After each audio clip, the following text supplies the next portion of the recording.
Quiero invitarles que me acompañen a Filipenses capítulo 3. Filipenses capítulo 3, versículo 7. Y vamos a estar leyendo hasta el versículo 11. Hemos estado en estas últimas semanas, no en una serie, pero sí de alguna manera u otra, explorando temas conectados con una pregunta que hemos contestado cada domingo. Contestamos la pregunta: ¿por qué servir a Dios?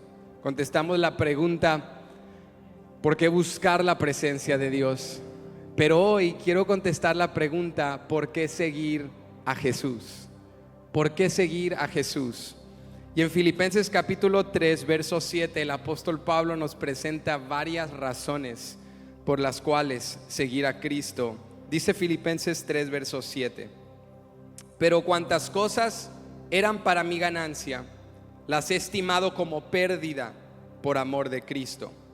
Y ciertamente aún estimo todas las cosas como pérdida por la excelencia del conocimiento de Cristo Jesús, mi Señor, por amor del cual lo he perdido todo y lo tengo por basura para ganar a Cristo y ser hallado en Él, no teniendo mi propia justicia que es por la ley, sino la que es por la fe de Cristo, la justicia que es de Dios por la fe, a fin de conocerle y el poder de su resurrección y la participación de sus padecimientos, llegando a ser semejante a Él en su muerte, si en alguna manera llegase a la resurrección de entre los muertos. Nuestro tema del día de hoy es: ¿por qué seguir a Jesús? ¿Hay alguien aquí que cree que vale la pena seguir a Cristo? Pero por si alguien tiene dudas, y todos en alguna ocasión las hemos tenido, hoy vamos a contestar esta pregunta: ¿por qué seguir a Jesús? Vamos a orar. Padre, te damos gracias por este día. Gracias por la bendición que nos das de sentir tu presencia cada domingo cuando nos reunimos a adorarte y escuchar tu palabra. Gracias por la bendición que es la iglesia, que somos una familia, que como hoy varios que bajaron a las aguas testificaron, fue el reto de otro hermano, un familiar, fue la palabra de ánimo de alguien diciéndoles: sigue viniendo, no te des por vencido, no te rindas.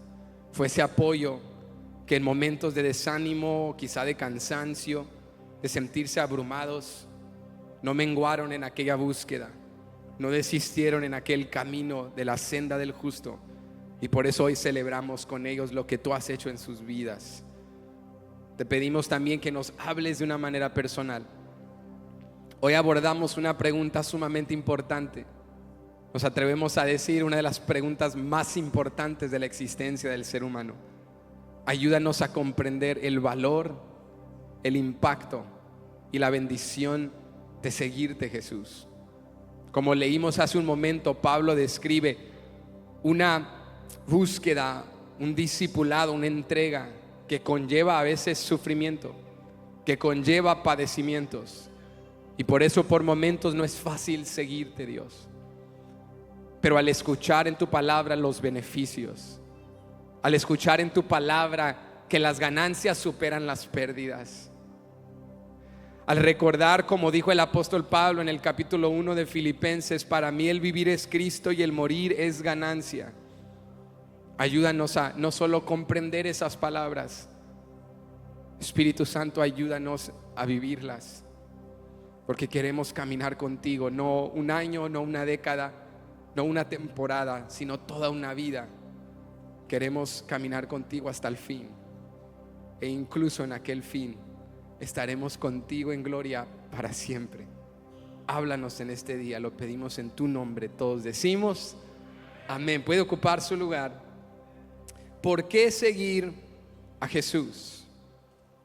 Nosotros vivimos en una cultura actual que en muchas ocasiones, en muchos sentidos, es una cultura más pragmática que reflexiva. Vivimos en un mundo en el cual somos más pragmáticos en momentos que profundos, porque en otras palabras nos enfocamos en lo que funciona, en lo práctico, en lo que produce. Somos gente que sobre todo acá en nuestro mundo, en nuestra parte del mundo, valoramos mucho la eficiencia y estamos constantemente buscando qué es lo que más produce y produce de la manera más rápida, produce de la mejor manera. Por eso nos obsesionamos con lo que funciona y vivimos con una evaluación de un sistema de pérdidas y ganancias. Porque la realidad es que en esta vida, para ganar tienes que perder, pero el beneficio o el impulso que motiva al perder es que sepas que lo que vas a ganar supera lo que estás perdiendo. En otras palabras, si vendes una casa la perdiste, pero tienes aquel impulso, motivación de que vas a comprar una casa mejor. Si te sales de un trabajo porque se te abrió, se te presentó una mejor oportunidad, hay una pérdida en esas relaciones, en esas conexiones, en ese trabajo, pero en otro sentido hay una mayor ganancia en aquello que vas. Y de esta manera pragmática evaluamos el mundo. Somos gente que ocupa incentivo. Necesitamos motivación. Por eso buscamos algo que nos va a funcionar, ¿verdad? Decimos, ¿qué es lo que más va a producir? Eso es lo que quiero. ¿Qué es lo que más o mayor me conviene? Eso es lo que voy a buscar. ¿Cuál es la fórmula para ganar? ¿Cuál es la fórmula para tener el éxito? Déjame aprenderla y luego déjame repetirla y repetirla y seguir ganando.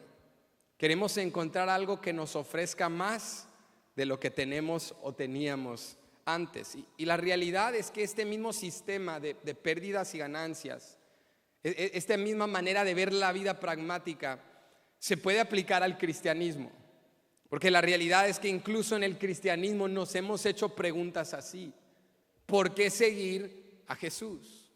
Porque la realidad es que seguir a Jesús tiene un costo. ¿Cuántos saben eso? La salvación es gratuita, pero la santificación nos va a costar todo. Es un proceso, hay un costo. El seguir a Cristo tiene un costo. Tienes que morir a tu antigua o pasada manera de vivir. Tienes que estar dispuesto a sacrificar, a eliminar ciertas cosas. En otras palabras, a asumir pérdidas. Pero ahí emerge la pregunta: ¿las ganancias en Cristo pesan más que las pérdidas? Lo que voy a sembrar y lo que voy a sacrificar, la cosecha será mayor de lo que yo metí. En otras palabras, vale la pena, me conviene seguir a Jesús. Y yo no creo que hacer estas preguntas sea del todo malo. Yo creo que en cierto sentido es sano hacernos esta pregunta y evaluar nuestras motivaciones. ¿Por qué seguir a Jesús? ¿Sabes por qué creo que es importante? Porque la realidad es que los seres humanos somos impulsados por incentivos. Somos movilizados por la motivación. Y cuando se trata de seguir a Jesús, buscamos incentivos o beneficios o motivos que nos convenzan para seguirle. Pero tengo buenas noticias para ti el día de hoy. Si ocupas incentivos para seguir a Jesús, los hay. Alguien diga, los hay. Los hay. Si buscas beneficios que te convenzan de que lo que vas a perder al dejar tu antigua manera de vivir no se compara a lo que vas a ganar en Cristo, si ocupas esos beneficios para motivarte, tengo buenas noticias para ti, los hay. Y hay muchos. La Biblia nos habla, el Nuevo Testamento nos habla de los beneficios de seguir a Cristo. Y en esos momentos de duda o de desgaste o de desánimo, es sano volver a la Biblia y recordar lo que Dios nos ha prometido. ¿Cuántos se fortalecen cuando recuerdan las promesas de Dios?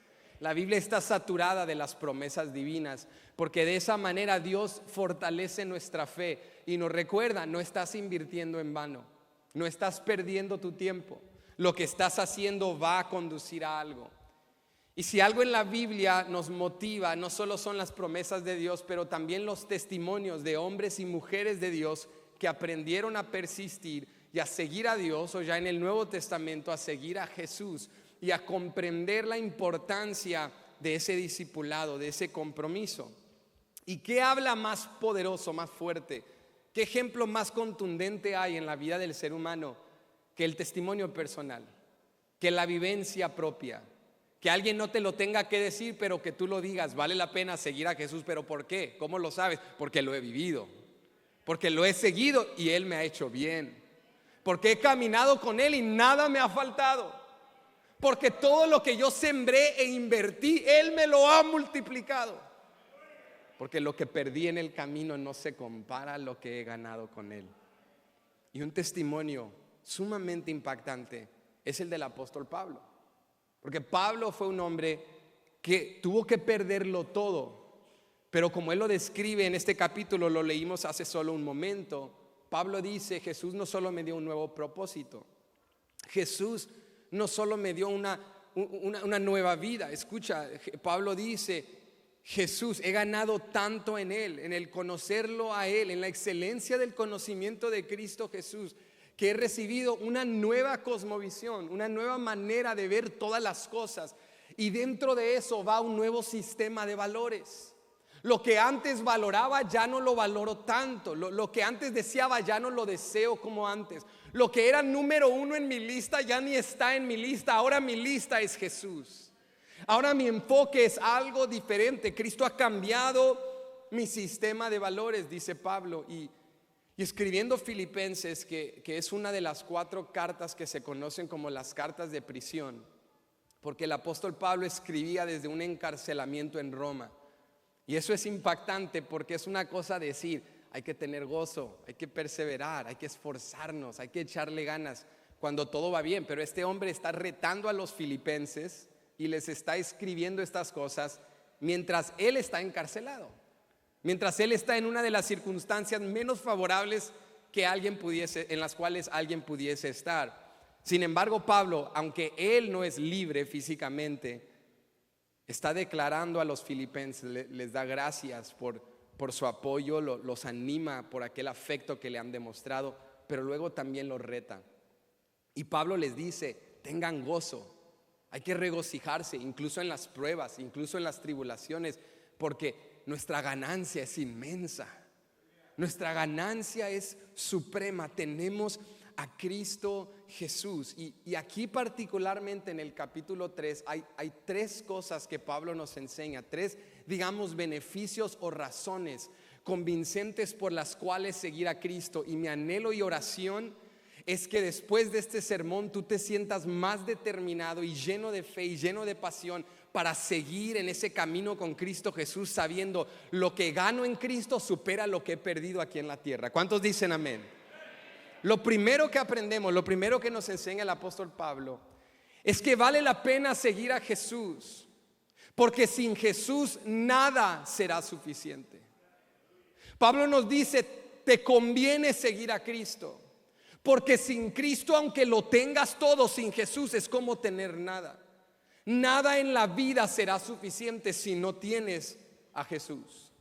Ahora, quizá en alguna ocasión de tu vida, como en la mía, has escuchado una refutación de alguien acerca del cristianismo y hay gente que dice, es que el cristianismo es para gente carente. La gente que es devota a la religión es porque es gente carente de algo, por eso siguen la religión. Hay sociólogos ateos que dicen, la gente que busca la religión es porque tienen una necesidad muy grande, viven en una región de bajo estatus socioeconómico, son gente de bajos recursos. Son gente que a veces no pueden pagar el médico, no tienen seguro médico, no tienen a dónde acudir. Entonces por eso emplean una religión y buscan a un sanador divino. Es gente que viene de hogares disfuncionales, por eso se han inventado un padre celestial que reemplaza el vacío de un padre biológico que no estuvo, o de un papá que era más progenitor que padre, o alguien que solo llenaba un espacio paternal, pero no era un papá amoroso, y por eso han creado esta idea de Dios.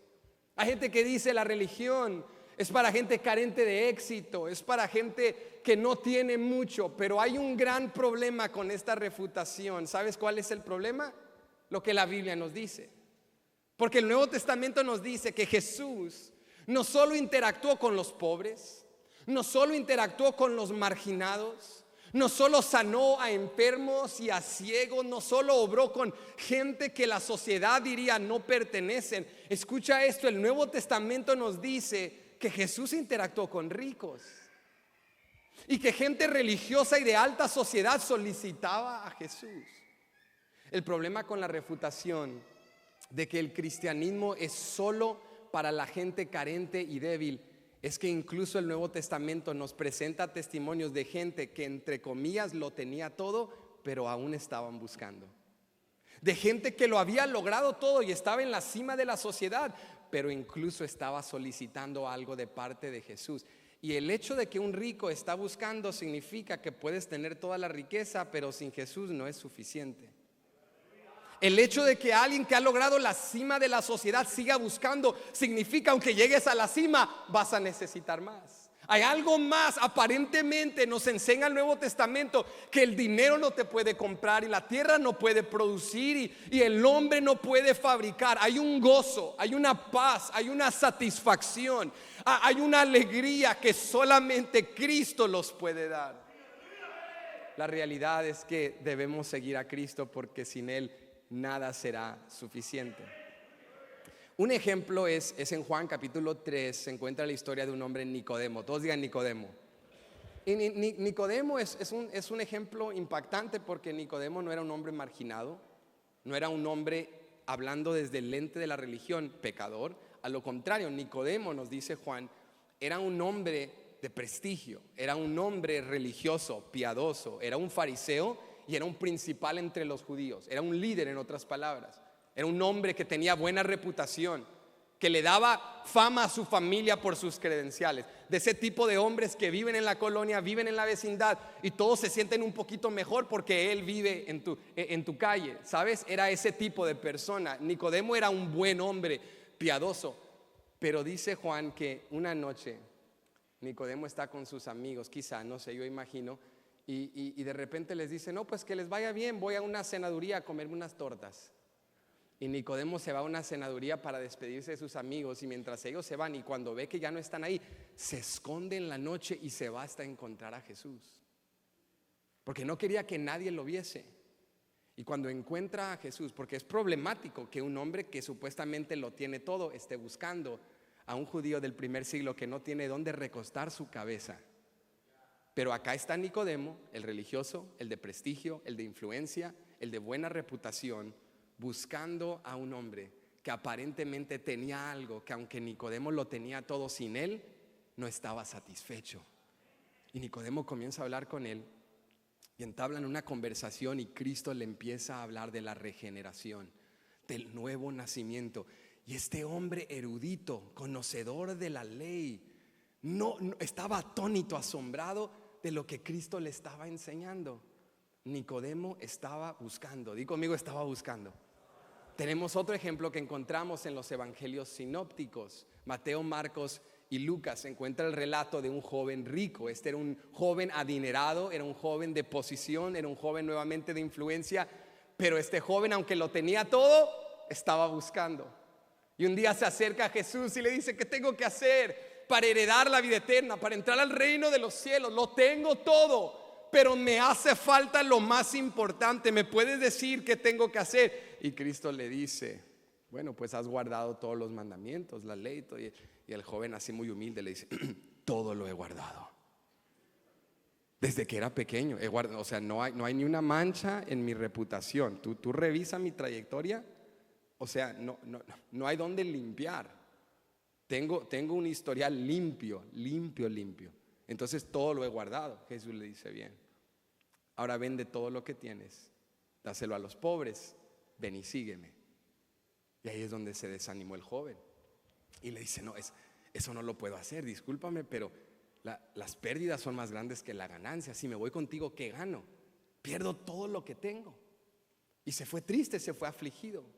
Pero el hecho de que estaba buscando nos enseña, vuelvo y reitero, lo puedes tener todo, pero sin Jesús nada será suficiente. El último ejemplo lo encontramos en el evangelio de Lucas, y es un hombre llamado Zaqueo. ¿Cuántos recuerdan la historia de Zaqueo?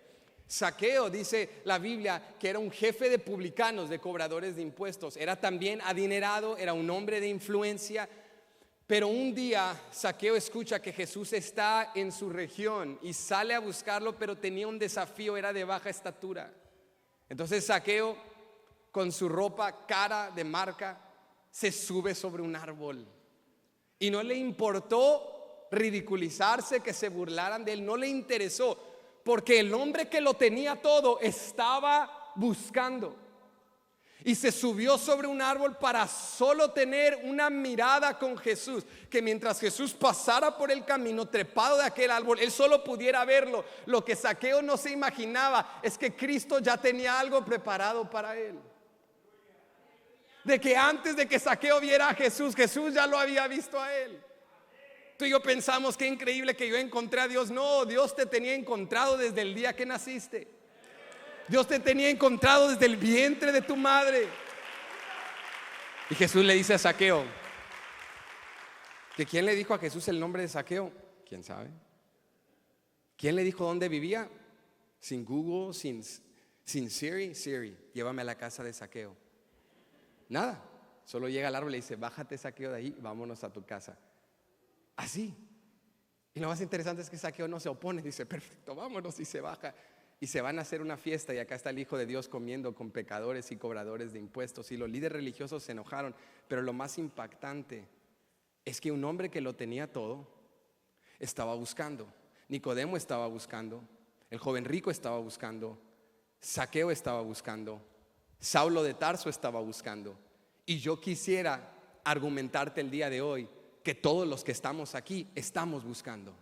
La refutación de que la religión es para los débiles es falsa, porque la Biblia está llena de historias de gente en alta sociedad que también estaban buscando, porque esta es la realidad, iglesia. Nada es suficiente hasta que encuentras a Jesús.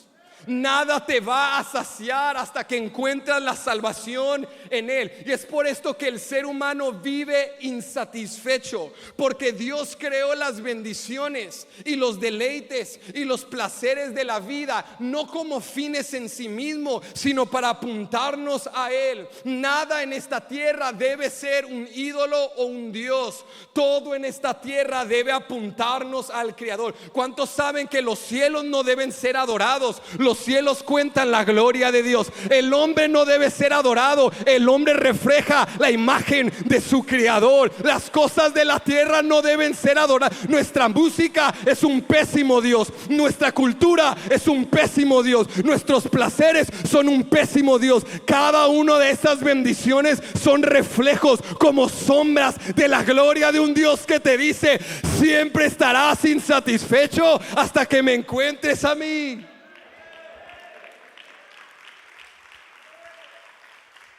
Entonces, seas pobre o rico, estamos buscando. Tenga logros o no hayas logrado nada en la vida, de acuerdo al estándar del mundo, todos estamos buscando. Y la realidad es que Pablo ha comprendido esta verdad y dice: yo sé que las pérdidas parecen mucho, el cortar con cosas de tu antigua manera de vivir, el dejar de ir a ciertos sitios, el venir a la iglesia cuando pudieses estar haciendo 1001 cosas, el ir tras la piedad cuando parece más beneficioso vivir con los vicios del mundo. Por momento parece que las pérdidas superan las ganancias, pero Pablo, en contraste al joven rico, es aquel hombre que ha comprendido: lo he perdido todo, es más, lo estimo como basura, porque he visto en Cristo un valor supremo. Él me ha dado una satisfacción que nada en la vida me pudo dar. Él me ha llenado como nada en la tierra me pudo satisfacer o llenar. Pablo nos dice: fuera de Jesús estamos tratando de llenar un vacío del tamaño de Dios con vasos de hombre, como tratar de llenar el océano con vasos. Así nos pasamos toda la vida. Pero el único que puede saciar un vacío del tamaño de Dios es Dios. El único que te puede satisfacer es Dios. No me malentiendan, no significa que las riquezas sean malas, o que los logros o éxitos sean malos, pero sí significa que ya no importan lo que te importaban antes. Volviendo a ver el ejemplo de Zaqueo, dice la Biblia que cuando Zaqueo recibe a Jesús en su casa y recibe la salvación, ¿sabes qué hace Zaqueo?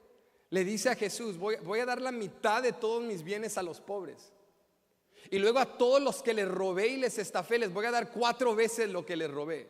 Muchos eruditos nos dicen: después de dar la mitad de todo lo que tienes y con la mitad que te resta dar 4 veces lo que robaste a todos, es probable que Zaqueo se quedó sin nada. Pero iglesia, Jesús estaba en su casa. Zaqueo se quedó sin nada, pero Zaqueo se quedó con todo. ¿Alguien lo comprendió? Zaqueo se quedó sin nada, pero Zaqueo se quedó con todo. Si Pablo nos dice, en primer lugar, sigue a Jesús, porque sin Él nada será suficiente. Pero en segundo lugar, sigue a Jesús, porque solo Jesús te puede dar lo que solo Jesús ofrece. Sigue a Jesús porque solo Jesús te puede dar lo que solo Jesús ofrece. Vuelve conmigo a Filipenses 3 y mira lo que Pablo dice en el verso 2. Pablo dice: guardaos de los perros, guardaos de los malos obreros, guardaos de los mutiladores del cuerpo. Verso 3. Porque nosotros somos la circuncisión, los que en espíritu servimos a Dios y nos gloriamos en Cristo Jesús, no teniendo confianza en la carne. Pablo describe a un grupo de falsos maestros, de judaizantes, de hombres religiosos, que en la iglesia en Filipos estaban imponiendo sobre los nuevos creyentes un legalismo, una religión. Les estaban diciendo: creer en Jesús no es suficiente, tienes que creer en Jesús y circuncidarte. La circuncisión era este símbolo del pacto que Dios había establecido desde el tiempo de Abraham. Le había dicho que todo judío tenía que circuncidarse, todo hombre judío, todo niño judío al 8º día. Era el símbolo del pacto, de la promesa de Dios, de que eras parte de lo que Dios estaba haciendo. Y en el día de Pablo, los judaizantes, los religiosos, incluso cuando venían no judíos, es decir, gentiles, y querían entrar, les decían: no es suficiente creer en Jesús, tienes que circuncidarte también, tienes que guardar las prácticas, tienes que seguir las estipulaciones de nuestra ley, tienes que guardar nuestra religión, porque seguir a Jesús no es suficiente. Pero Pablo, mira cómo describe a estos líderes religiosos, a estos falsos maestros. Pablo les dice: tengan cuidado con ellos, guárdense de ellos. ¿Cómo los describe? Dice: guárdense de los perros, los malos obreros, los mutiladores del cuerpo. Estas asignaciones descriptivas parecen muy intensas, parecen hasta cierto sentido una falta de respeto. Pablo los llama perros, malos obreros y mutiladores del cuerpo. Pero Pablo no está siendo ofensivo. Pablo quiere despertar en los filipenses una guardia, una protección, de que comprendan el peligro de pensar que alguien más te puede dar lo que solo Jesús te puede dar. Pablo dice: la religión no te puede salvar, las obras no te pueden salvar. Circuncidarte son mutiladores del cuerpo, pero eso no te cambia adentro. La salvación solo hay uno que la da. ¿Alguien sabe? La salvación solo hay uno que la da. ¿Alguien sabe quién es? La salvación solo la da Cristo Jesús. Pablo dice: esto no es por obras, esto no es por méritos humanos. No puedes comprar tu salvación, no puedes forzar tu salvación, no puedes ganarte el favor de Dios. El único que salva se llama Cristo Jesús. Pablo dice: no escuches lo que dicen estos hombres y no confiamos en la carne. Esta salvación es por fe, por la gracia de Dios. Cuando yo estaba en la universidad, fui a un viaje misionero al Medio Oriente, y recuerdo que en preparación al viaje nos dieron un taller de ministerio intercultural para prepararnos. Íbamos a otro país con otra cultura, otro idioma, otro sistema de valores. Y cuando llegamos, estábamos en el viaje, uno de los días el profesor nos dice: vamos a ir al mercado para que compren algunos recuerdos para sus familiares, pero en el mercado, nos dijo, no compren solos. Tenemos hermanos aquí que son locales, que conocen el idioma, y la gente los va a tratar de estafar porque van a ver que no hablan el idioma, los van a ver como gente extranjera. Entonces no compren solos. Entonces nos pusieron en grupos, y recuerdo que el hermano que iba con nosotros, yo vi unos detallitos que me gustaron, y cuando iba para pagar me dice: Benji, no. Y yo me detengo así con el dinero en la mano y veo que el señor vendedor está ahí: esta es mi oportunidad, ¿verdad? Y me empieza a decir muchas cosas, yo no le entiendo. Y me dice, como diciendo, impulsándome: cómpralo. Y el hermano me dice: no, ven. Entonces me voy así hacia él y digo: ¿qué pasó? Y me dice: eso que vas a comprar lo encuentras en otro lugar del mercado a 50% de descuento, a otro precio, lo mismo que vas a comprar. Entonces dije: ¿estás seguro? Sí, tranquilo. Es que me gusta este color. No, tranquilo. Allá lo vamos a encontrar a mejor precio, lo mismo. Yo le dije: ok, está bien. Y ahí como medio me entendí, le dije al Señor que no. Nos fuimos, y justo como Él me dijo, llegamos y encontramos todo a un precio extraordinario. Y dije: wow, me gusta mucho este hermano, me cae muy bien este hermano. Y me quedé con él el resto del tiempo. Y sabes, yo creo que hay gente que vive así en la vida. Vienen a la iglesia y escuchan lo que la iglesia ofrece: gozo, paz, satisfacción, plenitud, comprensión de tu propósito divino. Pero luego viene a susurrar el enemigo a decirles: oye, esto lo encuentras allá afuera a mitad de precio. Esto lo encuentras allá de manera rápida, no tienes que seguir a Jesús. Como los líderes religiosos, como estos falsos maestros le decían a los filipenses: no ocupas a Jesús, solo hay que circuncidarte, solo hay que guardar la ley y tú te ganas el favor de Dios. Pero sabes, aunque sí encontramos muchas cosas, mejor precio en distintos lugares, llegó un momento en el mercado donde vi unos zapatitos que yo quería para mi hija mayor, que en ese entonces ella tenía como unos 5 años. Y vi esos zapatitos y le dije al profesor: estos quiero comprar. Y viene el hermano que traduce y le digo: ok, ahora dígame, ¿en qué parte del mercado los encuentro a mitad de precio? Y él me dice: no, Benji, estos son exclusivos.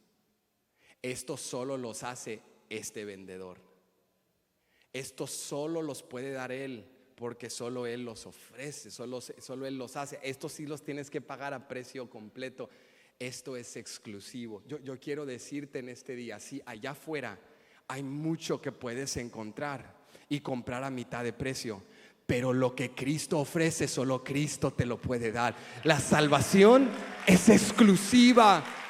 La vida eterna solo Cristo la compró y solo Cristo la da.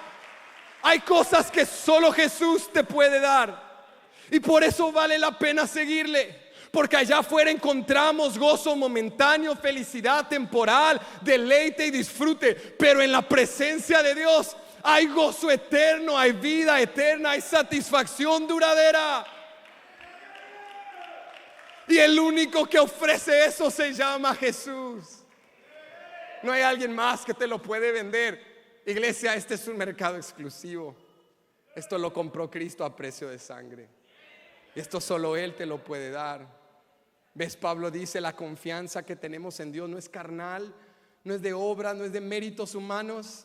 Es una confianza en la obra salvífica del Hijo de Dios. Él es el único que lo puede hacer, y solo con Él lo puedes encontrar. Vale la pena seguir a Jesús, porque Él te dará lo que solamente Él te puede ofrecer. Mira lo que dice Pablo en el verso 4. Estamos en Filipenses 3, verso 4. Aunque yo tengo también de qué confiar en la carne. Si alguno piensa que tiene de qué confiar en la carne, yo más. Parece arrogante Pablo, ¿verdad? No es arrogante, es real, está siendo transparente. Pablo les dice: miren, estos falsos maestros les dicen que esto se trata de obras y de guardar la ley. Sí, y los filipenses le dicen: sí, Pablo, así es. Bien, dice Pablo, entonces yo sería el primero que sería salvo. Porque miren mis credenciales, mira sus credenciales de Pablo. Dice, verso 5: circuncidado al 8º día, del linaje de Israel, de la tribu de Benjamín, hebreo de hebreos. En cuanto a la ley, fariseo. En cuanto a celo, perseguidor de la iglesia. En cuanto a la justicia que es en la ley, irreprensible. Esto está escrito inspirado por el Espíritu Santo en las Escrituras. Pablo no está exagerando, Pablo no está haciendo hipérbole. Pablo está diciendo: si esto se trata de obras y de guardar la ley, yo lo hice con un celo, lo hice devoto, lo hice con todo mi corazón, lo hice con toda mi pasión. Si esto fuera por obras, yo ya me hubiese ganado mi propia salvación. Pero Pablo dice: esto no es por obras. Mis credenciales no sirven para ganarme el favor de Dios. La salvación solamente Cristo te la puede dar. Hay creyentes que llevamos años en la iglesia, y aunque profesamos de boca un evangelio, una salvación de gracia, vivimos con un cristianismo de obras y tratamos de ganarnos continuamente un favor inmerecido que ya hemos recibido gracias a la obra de Cristo Jesús. Si tú vienes a la iglesia un domingo y esa semana fuiste muy exitoso en tu vida espiritual, y ese domingo entras con la frente así en alto, como que tuve una buena semana, y vienes y te sientas y te acomodas porque te sientes digno, y levantas tus manos y adoras y abres los ojitos así a inspeccionar porque te sientes superior. Pero luego la próxima semana, toca al que está a tu lado y dile: la próxima semana, díselo. Aquí vamos a desenmascarar, tócalo, tú dile: la próxima semana luchaste un poquito con el carácter y se te salieron unas cositas que no tenías que haber dicho, pero en tendencia humana las dijiste. Pensaste unas cosas que quisieras no haber pensado, que si las ponemos en la pantalla no volvemos a la iglesia. ¿Cuántos están incómodos? Y esa semana entras cabizbajo y te sientas atrás. Y mientras todos están adorando, tú estás ahí como con manos sucias, no sintiéndote parte de. Si tu vida cristiana opera así, no has entendido el evangelio. Porque esto no es por obras. Pablo dice: yo tengo la lista de credenciales, pero de nada me sirvió. Fue la sangre de Cristo que me purificó de todo pecado. Fue su muerte la que me salvó, y fue su resurrección la que garantizó mi poder y mi autoridad para vencer sobre la tentación. Pablo ha comprendido algo poderoso, iglesia. El cristianismo no es una religión de obras. El cristianismo es la obra de Cristo Jesús. Y gracias a lo que Él ha hecho en nosotros, tú y yo podemos ser santos y tenemos acceso a la presencia de Dios. Y ahora somos hijos e hijas y somos coherederos del reino de los cielos. Es gracias a lo que Cristo ha hecho, y por eso la gloria es de Él para todos los siglos. Tú el domingo que tuviste semana exitosa y el domingo que batallaste, siéntate en la primera fila y levanta tus manos, porque abogado tienes para con el Padre en el cielo, porque el Espíritu de Dios mora en ti, porque Cristo tomó tu lugar y mi lugar en la cruz del Calvario. Tú párate en la primera fila y canta, aunque desentonado, pero grita, porque la tumba está vacía. Alaba a Dios porque ya no eres quien eras antes. Esta semana batallé, pero Satanás es un mentiroso. Yo ya no soy quien era antes. Yo estoy caminando en santificación. Dios me está renovando de adentro hacia afuera. El hombre exterior se va desgastando, pero mi hombre espiritual está fuerte en Dios.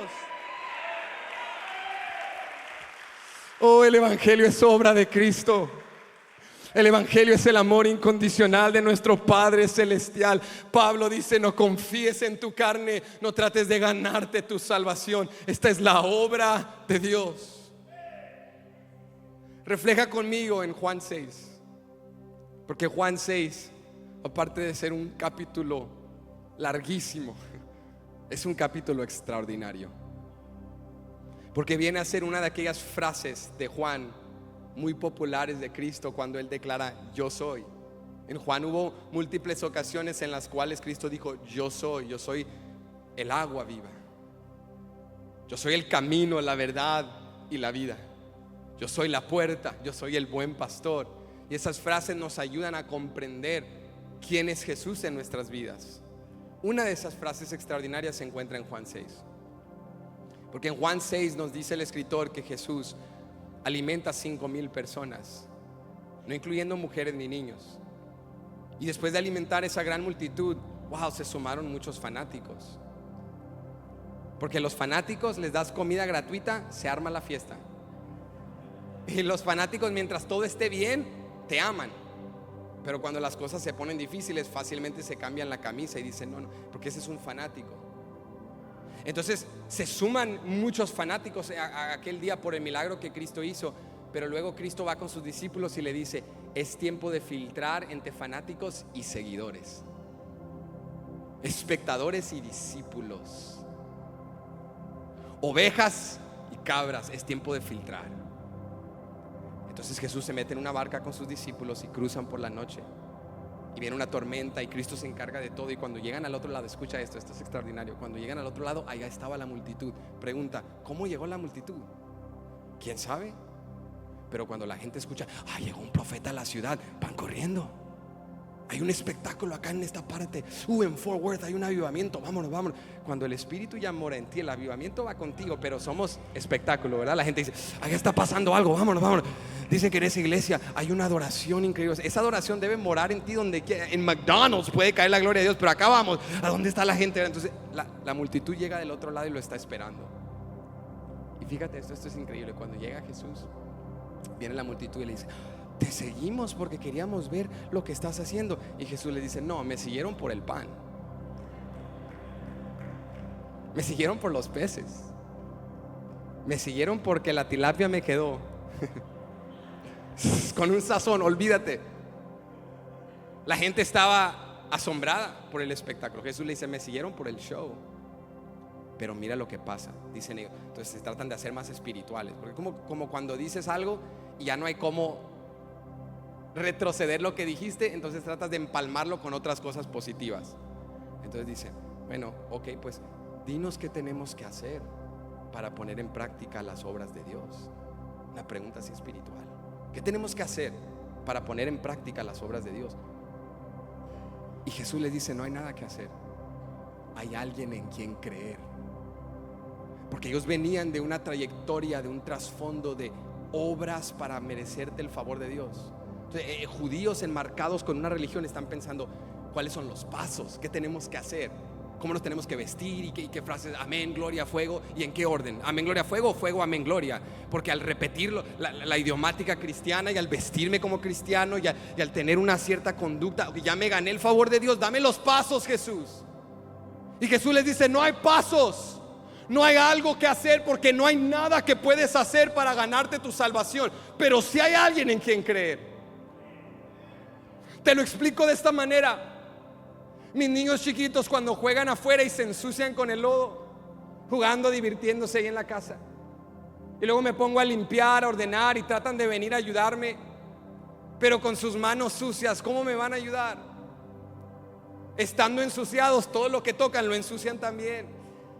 Y les digo: oigan, no me ayuden tanto, mejor esperen allá afuera, dejen que yo ordene.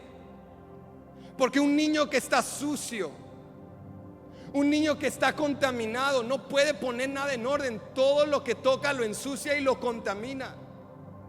¿Sabes qué ocupa ese niño? No limpiarse más, porque así venimos a la iglesia esta semana: me voy a limpiar y voy a hacer todo correcto. Pero todo lo que toca lo estás contaminando, porque ya está sucio. Ocupas que un buen padre con manos limpias te levante y te lleve y te limpie y te purifique y te ponga vestimenta nueva y te peine y te ordene. Y ahora con manos limpias te dice: ahora sí, manos a la obra, vamos a colaborar juntos.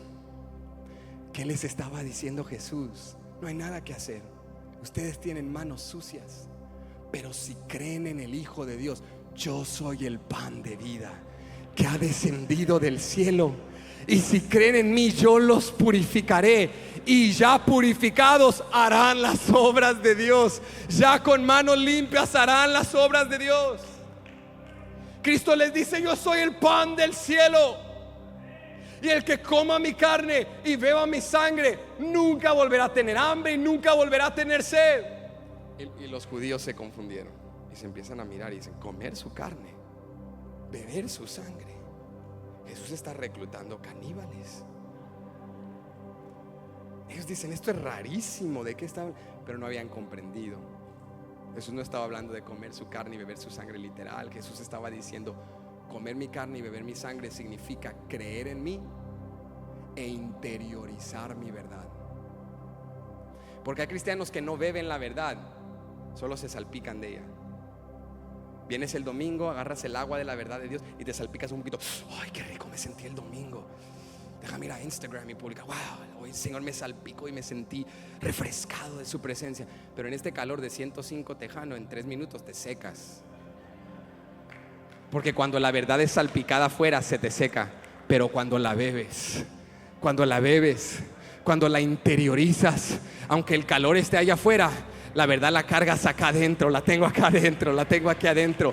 Eso es lo que Cristo estaba diciendo: come mi carne, bebe mi sangre, interioriza mi verdad, abraza la verdad, créela, hazla personal. Y si lo haces, no tendrás hambre y no volverás a tener sed. Los discípulos se miraron y dijeron: esta palabra es muy fuerte, muy pesada, ¿quién la puede oír? Y con esto te quiero dejar. Jesús les dice: bueno, si la palabra es muy fuerte y les ofende, porque ya para ese punto mitad de la multitud se había ido, todos los fanáticos. Jesús les dice: si esto les ofende, pues agarrar monte. Eso es griego, hermanos, eso es griego. Váyanse para su casa, váyanse ustedes también. Y entre esa incertidumbre, escucha esto, entre esa presión interna, entre esa duda de que las pérdidas superan la ganancia o la ganancia supera las pérdidas, de repente Pedro, tomado por el Espíritu de Dios, declara: ¿a quién más iremos? Tú tienes palabras de vida eterna. Nosotros lo hemos visto y lo hemos creído. Tú eres el Cristo, el Hijo del Dios viviente. ¿Qué está diciendo Pedro? Las ganancias superan las pérdidas. Vale la pena seguir a Cristo, porque solo Cristo te puede dar lo que solo Cristo te ofrece. Si allá afuera hay mucho que ganar, pero no puedes ganar lo que solo Cristo te puede dar. La salvación viene de Cristo. Pedro ha entendido: nada se compara a recibir lo que Cristo da. Nada se compara a comer el pan del cielo. Nada se compara a recibir la vida eterna. Y eso solo lo hace Cristo Jesús. Pedro había comprendido, iglesia, lo que Pablo nos estaba describiendo en Filipenses 3. Las obras no te pueden ganar la salvación. Esto no es cuestión de qué hacer, cuándo hacerlo, cómo hacerlo. Esto es cuestión de creer en lo que Cristo ya hizo y logró. Esta es una obra de fe, de la gracia de Dios. Entonces Pablo nos dice: sigue a Cristo, porque sin Él nada será suficiente. Sigue a Cristo, porque solo Él te puede dar lo que solo Él ofrece. Pero por último, aquí te quiero dejar, Pablo nos dice: sigue a Jesús, porque Él es más valioso que todo en esta vida. Cristo es más valioso que todo en esta vida. Yo no sé si te ha pasado que fuiste a un restaurante, a un sitio lujoso que nunca habías ido antes, pero ese lugar te arruina. ¿Sabes por qué te arruina ese lugar? No solo porque es caro, también te arruina en ese sentido, pero en otro sentido, ¿sabes por qué te arruina? Porque ya no puedes desdibujar de tu mente lo que viste, y no puedes desprobar, que no es palabra, pero nos la inventamos porque es el servicio de las 10:30 y se vale. No puedes desprobar lo que probaste. No puedes borrar de tu mente lo que experimentaste. Entonces, ¿qué pasa? Incluso cuando dejas de ir a ese sitio, todo lo que pruebas y experimentas que no sea a ese nivel, lo comparas a ese estándar. Y dices: bueno, esta rachera está más o menos, pero la que tuve aquel día, ¿sí o no? Esta playa está, pero aquella playa. Estos placeres están, pero en la casa de Dios. Estos deleites, porque cuando experimentas a Cristo te das cuenta, Él es lo más valioso en esta vida. Y aunque te apartes de Dios, todo lo comparas a su estándar. Y no hay quien ame como Cristo ama, y no hay quien luche como Cristo lucha, y no hay quien venza como Cristo vence, y no hay quien cuide como Cristo cuida, y no hay quien te va a apoyar como Cristo te apoya. Cuando ve la gloria de Dios, todo lo comparas a su gloria. Ya no quiero sombras, ya no quiero migajas, ya no quiero platillos de calle. He probado banquetes en la casa de mi Dios. He visto la gloria en la casa de mi Dios. Cristo es más valioso que todo en la vida. Por eso Pablo dice en Filipenses 3 verso 7: pero cuantas cosas eran para mi ganancia, las he estimado como pérdida por amor de Cristo. Y ciertamente, verso 8, aún estimo todas las cosas como pérdida por la excelencia del conocimiento de Cristo Jesús, mi Señor. Pablo dice: Cristo vale más que mis credenciales y mi vida y mi trasfondo y mis logros y mis éxitos. Tener a Cristo lo supera todo, porque en Él tengo beneficios eternos, beneficios celestiales. Nota que Pablo celebra no solo el encuentro en la presencia de Dios. Mira lo que Pablo celebra. Pablo celebra el conocimiento de Cristo Jesús. ¿Por qué es un beneficio tan importante el conocer a Jesús? porque el conocer a Dios es el todo de la vida. Sabes, en el Evangelio de Juan capítulo 17, que se conoce como una oración sacerdotal que Cristo hace por sus discípulos, en el capítulo 17 verso 3, mira lo que dice Jesús: y esta es la vida eterna, que te conozcan a ti, el único Dios verdadero, y a Jesucristo, a quien has enviado. Jesús dice: esta es la vida eterna, este es el todo de la vida, que conozcas a Dios y a su Hijo. No te estoy hablando de la adquisición de información religiosa. No te estoy hablando que en un cuestionario teológico sacas 10 de 10. No te estoy hablando de ese tipo de conocimiento. Te estoy hablando de que entras y te quitas los zapatos y te sientas a la mesa, y que si se te antoja vas al refri y sacas un agua sin pedir permiso, porque estás en la casa de tu Padre, porque le conoces y porque eres conocido, y porque Él te llama por nombre, y tú eres su oveja y le oyes y conoces su voz. Te estoy hablando de que cuando estás en una tormenta sabes a quién acudir porque caminas con Él. Te estoy hablando de que en un desierto, cuando no sabes cómo sobrevivir y luchar un día más, entras a su casa libremente, te acercas confiadamente al trono de la gracia, porque conoces a Jesucristo, porque conoces a Dios y porque el Espíritu Santo mora en ti. Cristo dice: esta es la vida eterna, que conozcas a Dios y que seas conocido por Él. Por eso Pablo dijo: el valor de la excelencia del conocimiento de Cristo. Cuando comparo todo al conocimiento de Cristo, mi conocimiento humano, mi habilidad, mis logros son como basura, son como pérdidas para ganar a Jesús. Y si gano a Jesús, nada, alguien diga nada, nada me faltará.